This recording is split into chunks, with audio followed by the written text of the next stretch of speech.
4 કરોડનું બાળક એના ખોળામાં છે અને ભાઈએ ખાલી એટલું કીધું કે તરબૂચ ખાવું છે, રેકડી આવી છે. બહુ ઝીણી વાત તમે જોજો. એટલે પાછળથી બેને કીધું હા તરબૂચ ખાઈએ, લાલાને ખવડાવીએ. રેકડીની પાસે જયારે ગાડીને ઉભી રાખવામાં આવી ત્યારે પેલો કાચ ઉતારી અને માણસ કીધું એટલે 8 વર્ષ 9 વર્ષની દીકરી સામે આવી. કીધું બેટા તરબૂચ વેચો છો? હા. શું ભાવ છે? કે 50 રૂપિયાનું એક તરબૂચ. તો પાછળથી બેન બોલ્યા 50 હોય અટાણે બજારમાં જાય છે, અમને ખબર છે 30 રૂપિયાનું એક તરબૂચ હોય. દીકરી આમ સામે સામે જોઈ રહી, પાછળથી બેને કાચ ઉતાર્યો અને પછી એટલું કીધું કે બેટા અમારા ખોળામાં બેઠો એ બાળક માટે, એ દીકરા માટે, જો તારા ભાઈ જેવો લાગે છે જો એના માટે તરબૂચ લેવું છે. બહુ ઝીણી વાતો જોજો સાહેબ, ધ્યાનથી સાંભળજો વાત. આના માટે લેવું છે, તારા ભાઈ માટે લેવું છે, તારા ભાઈ માટે લેવું. એટલું કીધું ને એટલે દીકરીએ કાચમાંથી હાથ લાંબો કર્યો, સામેથી ભાઈ હાથ લાંબો કર્યો. 4 વર્ષના બાળકે હળવેક તેની કાચમાંથી દીકરાને લઈ લીધો અને રેકડીની પાસે ગરીબ માણસની દીકરી જેને કીધું ભાઈ આમાંથી તારે જે જોઈ લઈ લે. દીકરો છે મૌન છે, 4 કરોડનું બાળક હતું, એને શું ખબર હોય. હારામાં હારું તરબૂચ લઈ અને હાથમાં દીધું. હજી હાલતી થાય તો હાથમાંથી તરબૂચ પડી ગયું, એટલે પડ્યું એટલે ફાટી ગયું.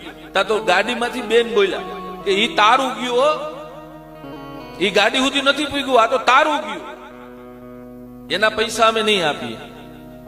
પાછી દીકરી ભાઈને લઈ અને રેકડી પાસે જઈને બીજું તરબૂચ આપ્યું. પછી પોતે લઈ અને તરબૂચ અંબાવી, દીકરાને અંબાવી. દીકરી એટલું બોલી કે તમે આગળ કઈક બોલ્યા હતા કે તને એક જ તરબૂચના અમે પૈસા આપશું. કે પૈસાની વાત તો ન્યારે, પણ આગળ તમે બીજું કઈક કીધું હતું કે હા એમ કીધું હતું તારો ભાઈ, આ ભાઈ છે તારા ભાઈ જેવો નથી લાગતો. તા તો દીકરી 8-9 વર્ષની દીકરી રોવા મળી. એને કીધું આ તરબૂચના પૈસા નથી જોતા. સાંભળો માસી, 1 વર્ષ થયું આજે રક્ષાબંધનનો દિવસ છે. અમે ગરીબ માણસ છીએ એટલે ઝૂંપડામાં રહી છીએ.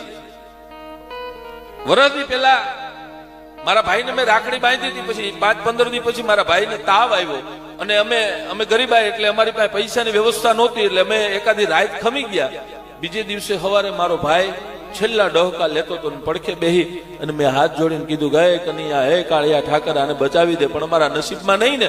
એટલે આંખ વીતતા વીતતા મારો ભાઈ એટલું કહેતો હતો કે હું ફરીને આવે રક્ષાબંધન હશે ને તેથી તારી પાસે રાખડી બંધવી જાય. એ આંખમાંથી કહેતો હતો, બોલ્યો નહોતો, આંખમાંથી મને ઈશારો કરતો હતો.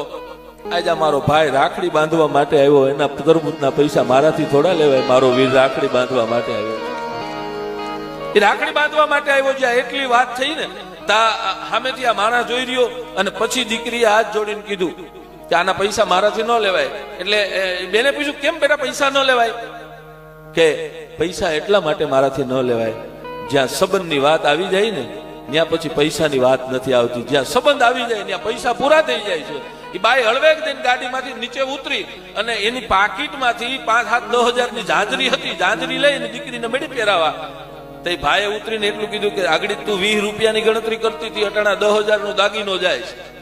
તો 30-35 વર્ષના બેન એટલું બોલ્યા હતા. 7 વર્ષની દીકરી મને સમજાવી ગઈ જ્યાં સંબંધ આવે ને ત્યાં પછી ગણતરી ન કરવાની હોય, ત્યાં ગણતરી ન કરવાની હોય. એટલી જ્યાં વાત થઈ ત્યાં ભાઈએ પોતાનો મોબાઈલ કાઢી અને એના મોટા ભાઈને ફોન કર્યો. જોજો સમજદારી કેને કહેવાય. ટકોરા લાગે ને આવી જગ્યાએ લાગી જાય. આવી ઝીણી વાતમાં ટકોરા લાગે. આ તબલું છે ને આ સૂર મૂકે ને એટલે તમે જોજો ને હથોડીથી જરીક આમ કરે ને ત્યાં પાછું સૂરમાં લઈ લે. ફૂકા આ સૂરમાં આવી જાય છે. અમુક ને તો અમે ઘણ મારીએ તો નથી આવતા, એને અમે કેમ વાતું કરવી, એની અમે શું વાતું કરવી. આ ટકોર છે બધી. એનો ભાઈ છે, ભાઈએ પોતાનો મોબાઈલ કાઢી અને ફોન કર્યો. એટલે એના પત્ની કીધું તમે કેને ફોન કરો છો? સામેથી ફોન ઉપડ્યો ને એટલે 2 મિનિટ સુધી તો આ માણસ બોલી ન હોય, ગળગળો થઈ ગયો.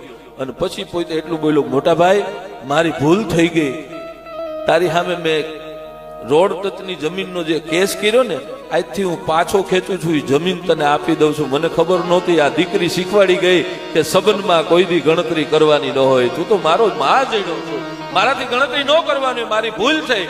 તો મોટા ભાઈ એટલું કીધું તું લાલા છો ક્યાં? કે ભાઈ અમે રોડ ઉપર છે. કે બેટા હવે જ્યાં ગમે ત્યાં જાતો હોય ત્યાંથી પાછો વળી જા, આપણું જે કાંઈ અટાણ સુધી હતું ને પૂરું કરીને જા, તમામ મિલકત તને હું આપું છું, હવે હું ગણતરી નથી કરતો. સાહેબ આમ જાતું કરજો. મારો કહેવાનો બાવાર તમે ખાલી એકવાર કોક સામે જાતું કરી દો ને એટલે દુનિયાને નમી જવું પડે, નમી જવું પડે, નમી જવું. આ દુનિયાને નમાવા માટે પેલા તમારે નમવું પડે, એમ આ દેશની દીકરી કહે છે.